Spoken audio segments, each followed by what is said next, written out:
We tend to believe that if something is real, we will eventually see it. That presence announces itself. That existence leaves obvious marks.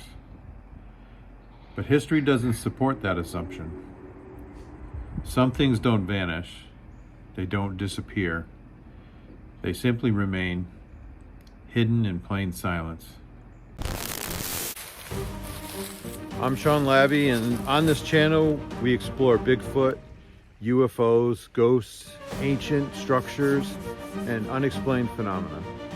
Not from a place from blind belief or ridicule, but from curiosity. This isn't about proving or debunking. It's about exploring what might exist just outside our understanding. Because sometimes, when the signal fades, that's where the truth begins. Welcome to Beyond the Static.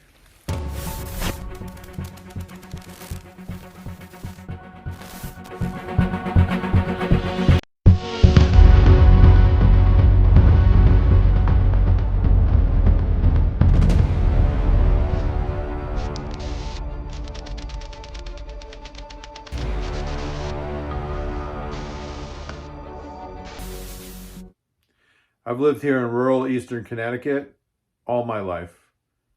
So far, 57 years to live, and we know black bears live here. There's a healthy population, and yet I've never seen one, not once. Neighbors a street over have seen them. Some people have them in their yards, but me, nothing. And that's not unusual. That's the point. Noise, human scent, lights, routines. Every bear that didn't recognize those patterns didn't survive. That's not intelligence, that's evolution. So if an animal like that can live right here for decades without being seen, what does that say about other possibilities? North America isn't just big, it's vast. Billions of acres, hundreds of millions that people rarely, if ever, walk through. Even here in New England, where people think everything is developed, there are massive blocks of forest, wetlands, and ravines that most people never even set foot on. Humans think we're everywhere because we're allowed where we are. But most of this land, we pass by it, not through it. Before we go any further, we need to talk about an animal that science once believed was a myth. Not folklore, not legend, a real animal. For centuries, people in China spoke of a strange bear, black and white, slow-moving, living in deep mountainous bamboo forests. Western science dismissed it. Misidentification, exaggeration. Some even suggested it was imaginary. Let that sink in. Modern science took nearly 60 years to confirm a living, breathing animal. And here's the important part. Pandas aren't intelligent in the way predators are. They don't stalk, they don't plan, they don't avoid humans through learned behavior. They eat bamboo, they wander, they exist. The panda didn't hide from humans, it didn't adapt to us, it didn't learn to avoid us, and still it remained functionally invisible.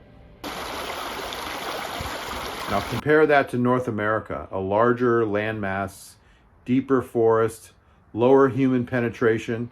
If science struggled to find that animal, the argument that we would have found Bigfoot by now starts to fall apart. Pandas didn't avoid humans because they understood us. Black bears do, somewhat. Now imagine a being that does that better. A being that learned generation after generation that contact with humans meant death. Not through planning, through survival. Pandas were hard to find because of the terrain. A hypothetical Bigfoot would be hard to find because of the terrain and behavior.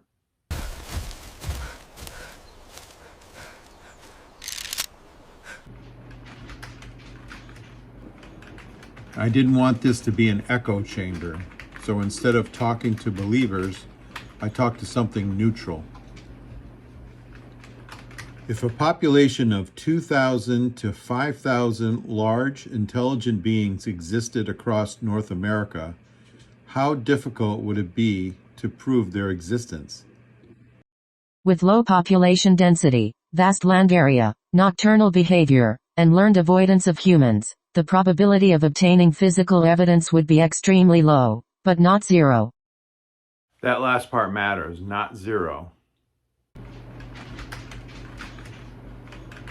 Does the historical difficulty of discovering the giant panda undermine the argument that large animals cannot remain hidden? Yes, the panda demonstrates that rarity, terrain, and limited human access can delay scientific confirmation of large mammals for decades, even without intentional avoidance behavior. That's the key phrase, even without avoidance. Now, most sightings don't happen deep in the woods, they happen here. The margins where human patterns and wilderness overlap.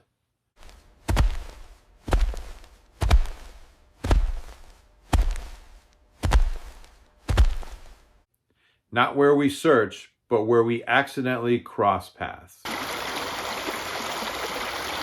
This doesn't prove that Bigfoot exists, but it really shouldn't try to. What it does is it removes the lazy arguments that we would have found one by now. History shows that's not always true.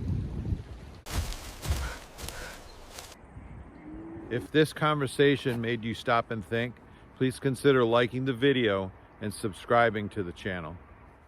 It helps more than you realize, and it lets me know that these kind of conversations are worth having.